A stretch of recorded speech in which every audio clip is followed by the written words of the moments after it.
عرض ادب و احترام خدمت شنوندگان عزیز، بار دیگر بازگشتم خدمت شما با موضوع جدید و جذاب.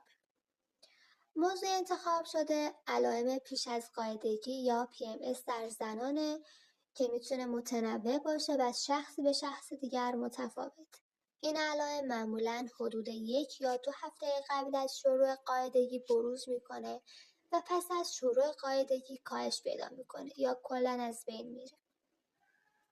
علائم رایج بین زنان همانند تغییرات خلقی، یعنی افسردگی یا احساس ناراحتی، تحریک پذیری یا عصبانیت، اضطراب یا نگرانی بیش از حد و نوسانات خلقی. مورد بعدی مشکلات جسمیه، یعنی درد شکم یا نفخ، سردرد یا میگرن، حساسیت و درد در سینه ها، احساس خستگی یا کمبود انرژی، مشکلات خواب مانند بیخوابی یا خواب زیاد، افزایش وزن به دلیل احتباس آب و درد در عضلات یا مفاصل.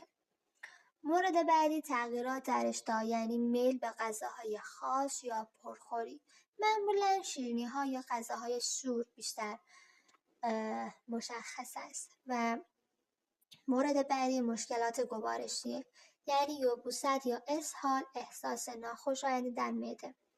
و مورد آخر مشکلات پوستیه که بیشتر رواج داره بین خانمان، مثل آکنه یا جوش‌های صورت.